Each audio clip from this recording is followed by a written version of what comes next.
Je, mbona nasema tunafundishwa Yesu baada ya kufufuka alikuwa na mwili wa utukufu ambao tunaita kwa Kiingereza glorified body, lakini pia ni transformed body, ambao haukuzuliwa au kutegemea nguvu za maumbile. Ilikuwa ni inaruka nguvu za maumbile. Kwa mfano, aliweza kuingia ndani hata kama milango ilikuwa imefungwa. Tunaelezwa katika Injili ya Yohane sura ya 20 aya ya 19. Sasa swali analouliza na maswali kadhaa.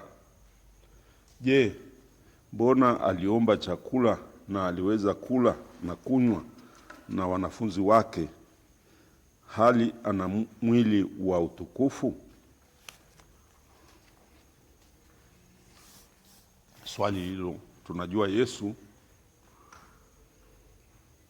alikuwa anawatokea wanafunzi wake baada ya ufufuko, na katika Injili ya Luka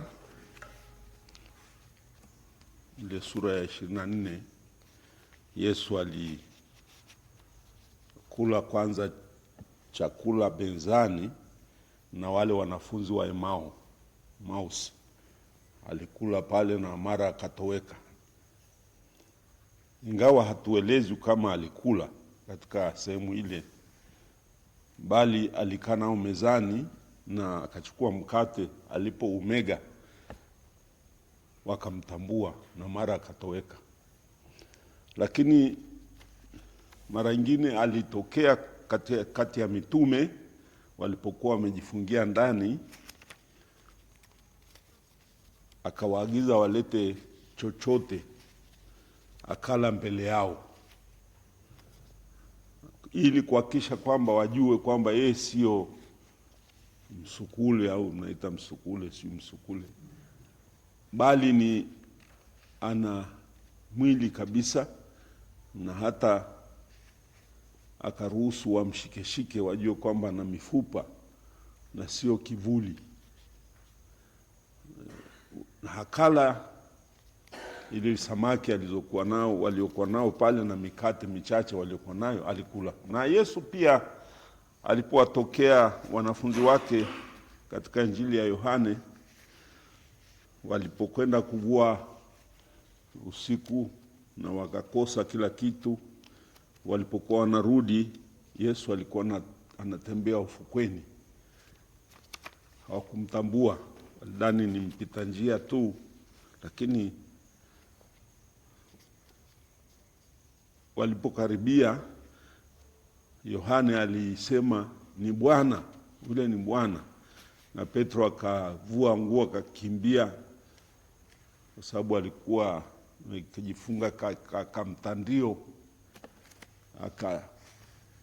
Petro akamkimbilia, na alipofika pale akawaambia, mmepata chochote? Leteni tuweze kufungua kinywa. Na walipomwambia tukupata kitu, aliwaambia, sasa tupeni jarife baharini upande wa kushoto au wa kulia, sikumbuki pale vizuri. Na walivua samaki, tunaambiwa ni 153, wengi sana, na wakashangaa. Walipovuta ile jarife mpaka baharini, mpaka ufukweni,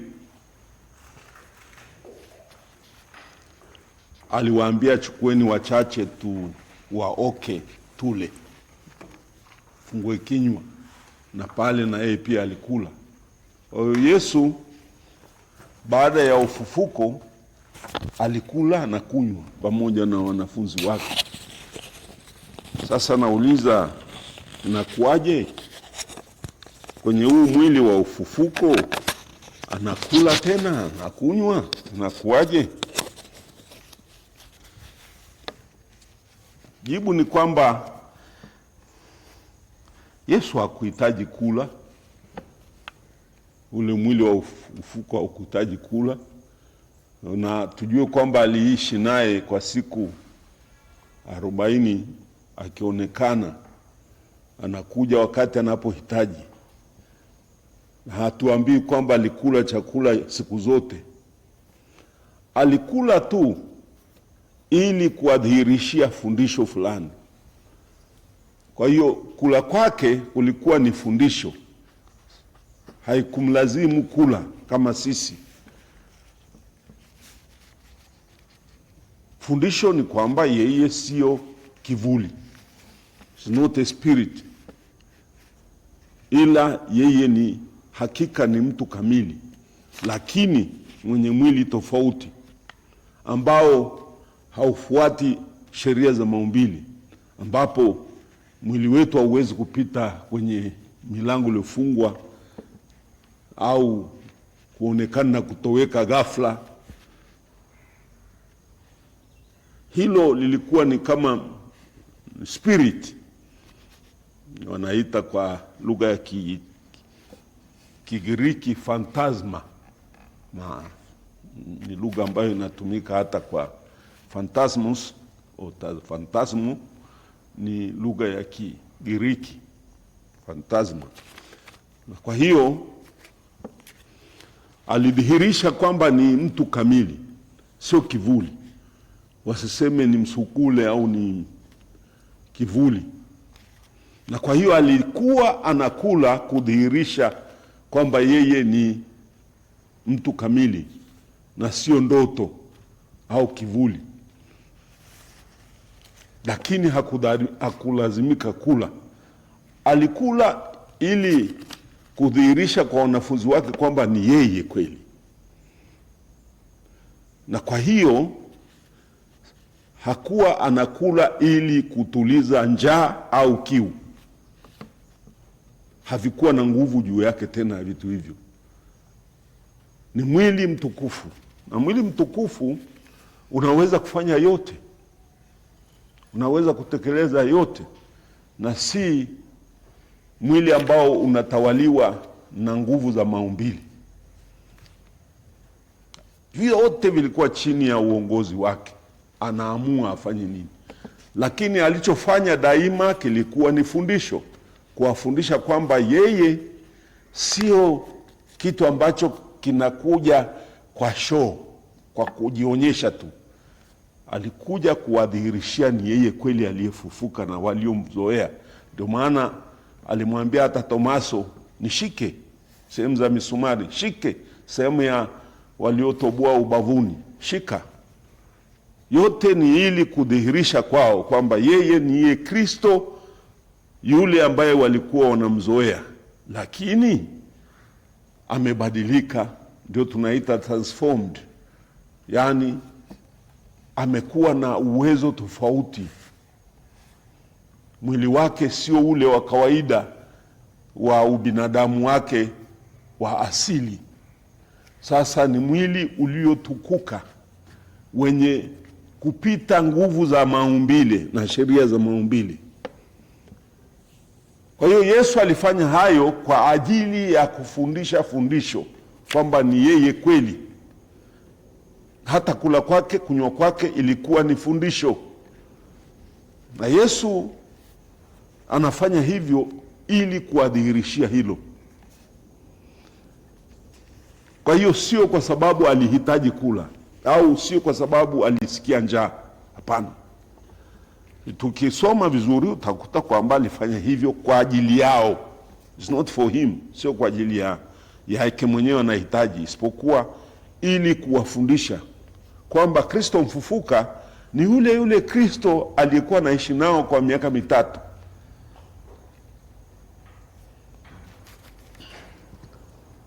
Ndio utukufu wake. Sasa ana utukufu wa ule mwili.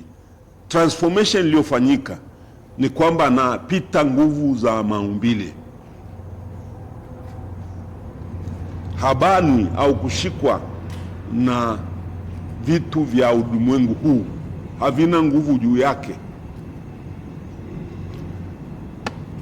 Na hivyo hata wao walipoona hayo walibaki na mshangao tu. Historia ya watu wale wa Emau, wale wafuasi wawili wa Emau, iwe ni fundisho kwetu kwamba yeye Kwanza unaona alijifanya kana kwamba anaendelea na safari.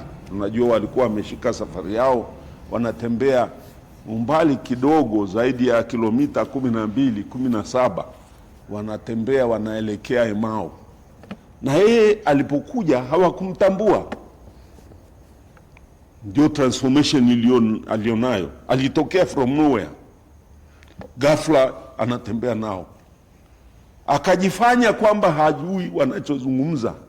Akawauliza, vipi mambo, mnazungumza juu ya nini jameni?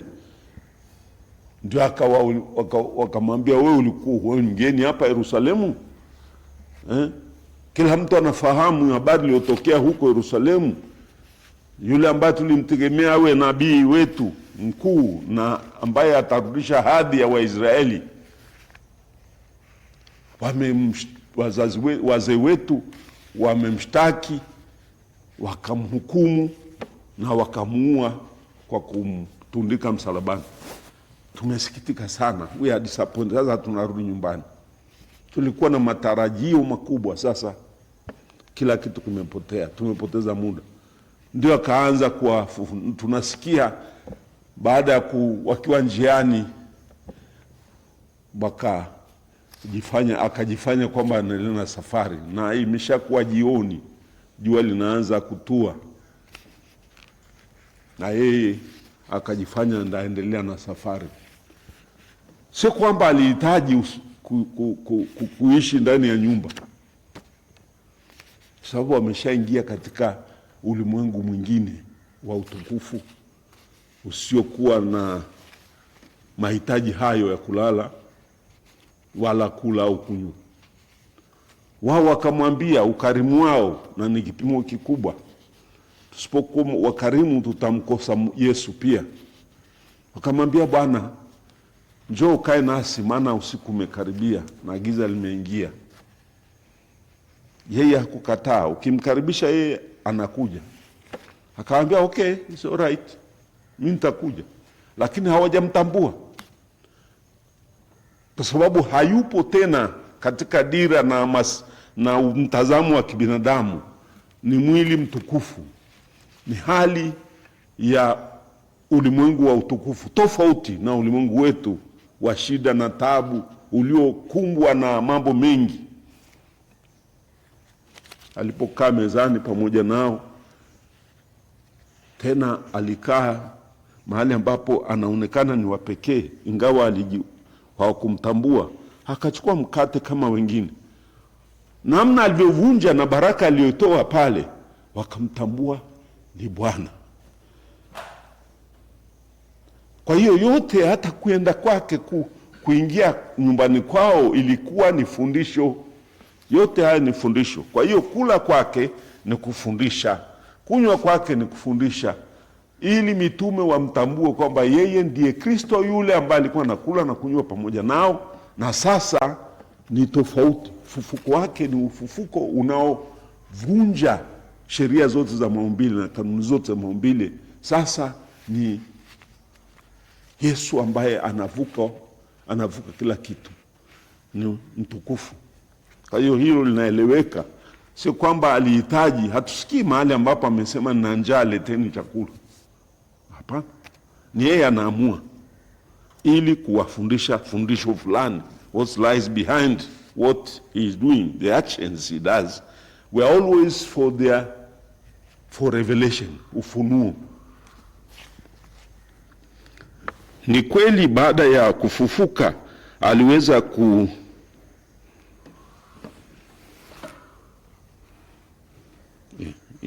ndugu huyu aliweza kuhisi njaa au kiu kama pale mwanzo kabla ya ufufuko. Hapa nimeeleza kwamba hakuwa ameshikwa na sheria za maumbile kwa njaa, kiu, sijui anatembea, alitembea wapi. Hapana, anafanya hayo yote na muda wote siku 40 alikaa nao ili ajidhihirishe kwao yeye sio ndoto. Unajua, na ndio maana Paulo anatueleza kwenye ile sura ya 15 waraka wa kwanza wa Korinto, anatueleza kwamba alitokea kwa watu 500 kwa wakati mmoja.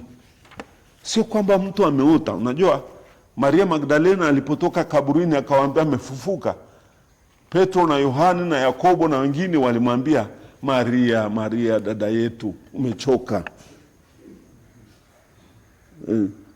Sasa labda ni ndoto, unajua sijui sisi, yani ukichoka wakamwambia umechoka. Yani mama yule alilia mpaka akili imevurugika, na hata akawa naota akafikiri hata sisi wengine tuseme wazi, mimi nimeota kila wakati. Kuna kakangu mkubwa alifariki, mama, baba, mdogo wangu, kila mara kwa mara nilikuwa naota tunakula pamoja, tunatembea pamoja, tena tunakaa. Yani nafikiri sasa imetokea ni yeye. Alafu naamka unakuta kumbe ni ndoto tu. Yani ndio uchovu na ile upendo uliokuwa nao. Sasa walifikiri Maria Magdalena alikuwa amefikia kiwango hicho. Kwa kweli mtu uliyempenda sana anakuja kwako mara kwa mara. But it is ni ile hali yako ya upendo unajifunua hivyo. Unadhani maisha yanaendelea hivyo hivyo. Na kwa hiyo walimwambia Maria, usituambie mambo hayo. Kaa kwanza, tulia. Hebu leteni divai kidogo mumpe mama atulie. Kumbe kweli Maria hakuwa ni ndoto. No, it's reality. Ndio akamwambia hapana, hayupo mwili wake na kaburi tumekuta limefunuliwa. Ndio jamaa yakakurupuka. Petro akakimbia, lakini miguu ilikwisha choka zaidi. Akamzidi yule kijana miaka 20. Yohane akatimua mbio akawahi pale, lakini unaona tena Yohane hakuingia pale, alichungulia lakini hakuingia. Kwa sababu si kwa sababu ya woga, isipokuwa alitaka the elder Petro athibitishe yeye, kwa sababu habari hii ni yeye wa kwanza. Akishathibitisha, Yohane aliingia tena.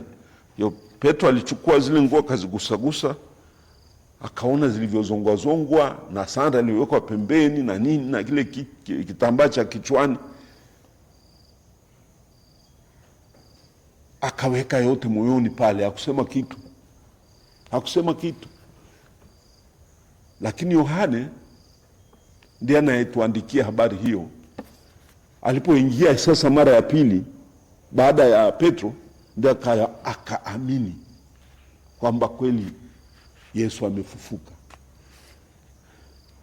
Yohane anatuambia kwamba kutokuwepo kwake, empty tomb, ni ishara kubwa ya ufufuko wa Kristo. Mpaka leo hawajapata mwili wake na kaburi bado liko wazi. Kwa hiyo Yesu anafanya hayo yote. Huwezi kuwa na fantasy, huwezi kuwa na ndoto ya watu 500 kwa wakati mmoja. Ndio Paulo anatuambia hayo. Alionekana kwa watu 500 kwa wakati mmoja. Hayo hayakuandikwa kwenye Injili, lakini Paulo anatuandikia kwenye barua yake ya kwanza kwa Korinto. Anawaambia wa Korinto, mwishoni alitokea kwa Paulo kana kwamba alizaliwa kwa wakati usio wake. Ndio wanatuandikia.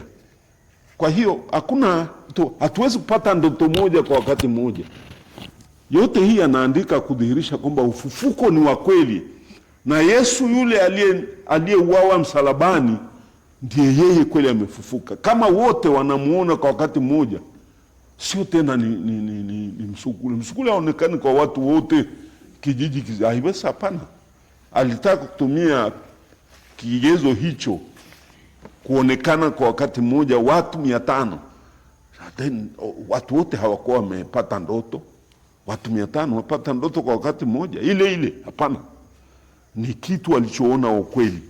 Kwa hiyo Yesu mara nyingi alidhihirisha kwamba ni yeye mfufuka, ni yule Kristo aliyeteswa, akafa, wakamzika, wakamfungia kwenye kaburi. Ndiye huyo mnaimuona sasa. Na kwa kweli watu wote walimuona wakasema, yule si yule seremala? Na katika hata kuongea na Paulo njiani, hakusema mimi ni Kristo. Soma. Alipoulizwa Paulo, ni nani wewe Bwana? Yesu alijibu nini? Akamwambia ni yule Yesu wa Nazareti, yule ambaye mlimfahamu kutoka Galilaya. Ni ndio mimi unaonitesa, wadhulumu wa Kristo ni mimi. Kudhihirisha uhusiano wa yule Kristo na Yesu mwana wa Maria na mwana wa Yusufu. Kwa hiyo daima Yesu mfufuka aliye katika utukufu alijidhihirisha kama mwanadamu pia, na hilo ni kuonyesha ufufuko ni wa kweli, sio ndoto au kitu ambacho watu walitamani iwe hivyo. Hapana, sio kutamani tu, ni kweli imetokea. Ndio hiyo manake. Na hapa nasema ni kweli aliweza hakuwa na njaa. Nimesema hakuwa na njaa. Amefanya hayo yote, matendo hayo anayofanya baada ya ufufuko ni kwa ajili ya kufundisha. Anaeleza, anaendelea na maswali. Kama wale watakaopewa tuzo la kwenda mbinguni baada ya hukumu ya mwisho, nao tunaambiwa watapewa mwili huu wa utukufu, je, nao watahitaji kula na kunywa na mahitaji mengine ya mwili kama tiba dhidi ya magonjwa? Ukishakuwa na mwili wa utukufu, manake wote tutafufuka. Ndio tukio la mwisho kabisa. Tutafufuka katika hali mbili. Tunaambiwa hata kitabu cha Ufunuo, tutafufuka kwa ajili ya utukufu kwa wale wanaostahili, waliokuwa wema, the righteous. Wale waliokuwa wema watafufuka kwa ajili ya utukufu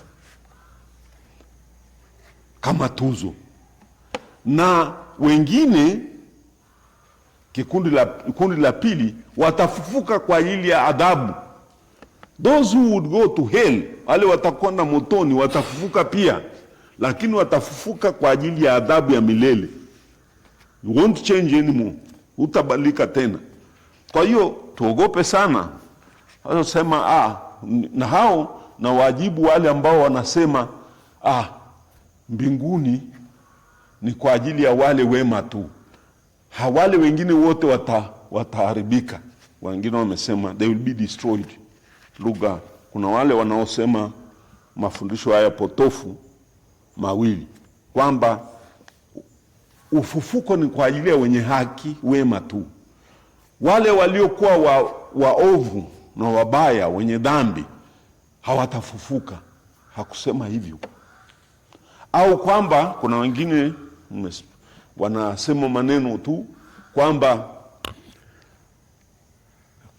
kama Mungu ni Mungu, iweje kwamba anatesa watu milele? Mtu, kwa nini uumbe kiumbe unakuja kukisulubu for eternity? Kwa hiyo hii fundisho ni halifai tena. Mungu haiko hivyo. Kama Mungu ni mama kweli, kama Mungu ni baba kweli, kwa nini aruhusu mtu ateseke for good? Hakuna matumaini ya wokovu wote, hutatoka huko, ni mateso forever. Kwa hiyo wanasema watakaofufuliwa ni wale wema tu, wale wengine watakuwa exterminated, manake watafutwa kana kwamba they never existed. Hili si fundisho la kanisa na wala sio fundisho la Biblia. Tujue hiyo. Biblia inatuambia watu wote, whether iwe wewe ulikuwa mwema au ulikuwa mbaya, watafufuka. Ufuko sio kwa ajili ya watu wema tu, ni kwa wote watafufuliwa. Sasa unafufuliwa ili nini? Unafufuliwa kwa ajili ya tuzo, kwa utukufu, kwa furaha, kwa utulivu. Yaani wewe unapewa tuzo. Njoo rafiki yangu, ndugu yangu, nilikuwa na njaa, nilikuwa na kiu, nilikuwa uchi, nilikuwa mgonjwa, njoo furahia ufalme wa baba yako. Wale waliofufuliwa. Lakini kuna wengine waliofufuliwa kwa ajili ya uzima wa milele na kwa ajili ya adhabu ya milele. Sasa kusema kwamba Mungu ni Mungu wa upendo namna gani? Upendo wako upendo haupimwi na mwanadamu. Kama Mungu alivyo mema, uwema wake usio na kipimo, ni hivyo hivyo alivyo mkali, ukali usio na kipimo. Na ndio maana umuogope. Tusichezee hilo, kucheza na hiyo, kujituliza. Wewe unabobea kwenye dhambi, unabobea katika maovu, unaua watu, unatesa watu, unadhulumu watu, humjali, unasema mimi nikifa mwisho wangu sinapotea, sikuwepo. Hapana, utakuwepo, lakini utakuwepo katika hali gani? Hali mbaya. Mimi nasema nimejiandaa, utapigwa sana na wengine watapigwa kidogo. Kwa hiyo wengine tumenunua magodoro makubwa sana, fimbo zitakavyomiminwa na wewe unasikia kidogo, wala umezuia, lakini mbele yake hakuna godoro. Kwa hiyo Mungu si wa kuchezea. Ukimkosa, kilichobaki ni giza na taabu tupu forever, ukimkosa. Kwa hiyo muda tulionao ni mfupi. Anatuonya, mpaka amekuja akafa msalabani kutuonya. Hii msalaba ni onyo tu, ili tumchague yeye. Yes, is a choice. The cross is a choice for God, or deny, au mkatae. There are only two possibilities always. You live for God or you live for the other side, upande mwingine. Kuna njia mbili tu, njia nyembamba na njia pana. Kwa hiyo kwa Mungu hakuna neutral. Hakuna neutral. Either light, mwanga, au giza. Hakuna katikati. Sasa ukiamua kuishi kwenye mwanga, maana yake unaishi kwa uzima wa milele, unaishi kwa Mungu, unakuwa ni rafiki yake na unapata mafao ya mwanga wake, ya upendo wake, utajiri wake, na unarithi. Kama unaishi kwa upande mwingine, huko kuna giza, kuna mateso, na unapata urithi wa yule ambaye ni kinyume chake, bakora, mateso. Kwa hiyo Mungu sio wa kuchezea, na usijiridhishe kwamba nikifa na futika. Hakuna kufutika. Utaitwa katika ufufuko, utafufuka na wote. Lakini kuna ile universal judgment, hukumu kwa wote, ambapo wale wema watarithi ufalme na marufurufu yake. Wale walio wabaya watarithi kile walichovuna, yaani walichopanda, manake giza, mateso, na kulalamika na kusaga meno mpaka hakuna mwisho.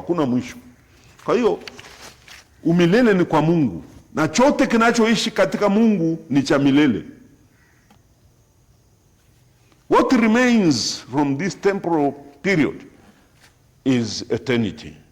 Na kama hakuna njia nyingine, na katika eternity kuna two states, yani hali mbili. Eternity katika raha, eternity katika mateso. There is no neutral or middle way, hakuna. Kwa hiyo Mungu Baba alivyo mwema kiasi hicho kwamba anatoa mtoto wake afe kwa ajili ya kutuondoa kwenye giza hilo na dhambi. Kwa nini baba au mama anakuwa mkali sana kwa mtoto wake? Unajua, ukiwa mwalimu, mimi nilikuwa nasoma na watoto wa walimu, na mwalimu mmoja alikuwa mkali mpaka akija wengine tunaanza kujikojolea. Kwa kweli sisi, nyinyi hamkusoma, mmesoma modern schools, sisi tulisoma shule za zamani. Kuna walimu nafikiri ni mtu au namna gani? Rafiki yangu alizirai darasani, amepata bakora wakati wa baridi, kwetu huko kuna baridi, akapigwa, amekosea mahesabu, maskini. Na tu wewe a tiny little fellow, vidogo sana vijamaa. Mimi sio hata nilikuwa na futi 2, namna gani? Nilikuwa mdogo kweli. Nimesoma nikiwa mdogo sana kwa kweli. Miaka 6 niko tayari Dar es Salaam. Napigwa sana. Mwalimu kabla hajaingia sana ingiza fimbo kwanza. Sijui kama waliosoma wakati wetu huko miaka 60. Alikuwa hatari kweli. I don't know these people, how the British were treating people were like animals. Mbaya kweli. Na ndio maana sipendi kuona mtoto anapigwa fimbo mimi. Sipendi kweli. Kwa sababu imekuwa kama reverting to that reaction. Sasa watoto wa walimu wenyewe, awe mama, mwalimu mama, kulikuwa kuna walimu kadhaa wa kike, wakina mama, kuna wanaume. Sasa nakumbuka tuliosoma nao ambao baba yao anawafundisha pale, ni wa kwanza kupigwa mpaka. Kwa nini? Baba anataka mtoto wake awe mfano, mtoto wake awe wa kwanza katika mema, katika adabu, katika heshima, katika kuvaa vizuri. Wewe ukija darasani, ukija shuleni, hukupasi nguo, mimi nakwambia utapigwa mpaka unasema afadhali niache shule. Na mimi nilikuwa nafikiria niache shule, ikashindikana namna ya kuacha kwa sababu baba angeniua na yeye. Sasa kwa hiyo ni hicho kama baba anavyompenda mtoto wake wa kwanza, na awe na nidhamu, awe mfano kwa wote, hakuna upendeleo. Au mama afanye hivyo mtoto wake wa kike, aonyeshe mfano. Anapigwa kweli na unasema ni mtoto wake, unasema ukiona anavyopigwa unasema na mimi sasa, mimi anijui nitakufa, nitauawa kama nampiga hivi. Sasa Mungu ni hivyo, anatupenda kiasi kwamba anataka tufaidi yote alionayo, urithi wake. Sasa ukikataa urithi wake, how will he treat you? Utapata matatizo. Na ndio maana ni upendo wake unaofanya akuadhibu kiasi hicho. That love which he invested, aliweka hapo kwenye msalaba, upendo huo utakusaga for life, kwa maisha yote. Kwa hiyo mtu asidanganye, na tusidanganywe eti hakuna motoni, eti hatufufuki sisi, tumekwisha. Utaamka kwenye mavumbi, upate adhabu unayostahili. Unafufuliwa kwa ajili ya adhabu au unafufuliwa kwa ajili ya tuzo? Na mmoja alisema sasa anatuambia kichekesho, alituambia sasa kama mimi ni kibogoyo sina meno, nitasaga nini meno? Na mwalimu alimwambia utapewa meno ya kusagia. If you have no teeth, you'll be given teeth ili usage. Can you imagine? That is what it means. Na kwa hiyo Mungu tusimchezee. Kweli it's not a threat, but that is reality. Kwa Mungu kuna hizi mbili tu. Sasa huko kiwa katika utukufu ule, ni ile hali Yesu anayotuonyesha tutakuwa nayo. Na aliishi siku hizi 40 ili kutupa kionjo, kutuonjesha kile ambacho tumeandaliwa katika hali ya utukufu. Hatutai chakula kule, lakini tukitaka tunapata. Yes, you don't need, but it will be there. You will not have, hutahitaji, hutapata njaa, hutapata kiu, hutaugua, hakuna mateso tena, hakuna shida tena, utakuwa na furaha ya milele. So utaishi maisha ya utukufu, utaishi maisha ya Kristo mfufuka. Tutakuwa na mwili kama wa kwake, ambao hauhitaji mahali pa kulala, hautakuwa na njaa, hautakuwa na kiu, hauhitaji mwanga. Ni hali, sio mahali, ni hali ya maisha. Na leo mhubiri wetu ametufundisha kiasi kwamba mbinguni ni wapi. Mbinguni sio mahali, mbinguni ni hali, is a state of life, a state of existence. Is not a geographical historical place, sio mahali. Na hali hiyo basi, ukimkosa Mungu unakuwa kwenye hali ya kutindikiwa, hali ya taabu, hali ya kukosa, hali ya kiu ya milele, hali ya njaa ya milele.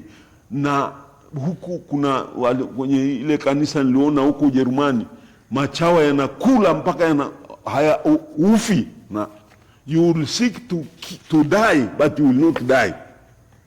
Yesu amesema utahitaji, unaomba ardhi ifunuke uingie huko, unahitaji mawe ya kufunike lakini hayaji. You will seek to die but you will not die. Ndio ushughulikiwe tu. Sasa hiyo hali ni ya kutisha na wala haiwezi kuingia kwenye uelewa wetu, lakini ni hali ambayo inatokea once ukimkataa Mungu, ndio utaishi maisha tofauti na Mungu mwenyewe. Twende Injili, swali lingine.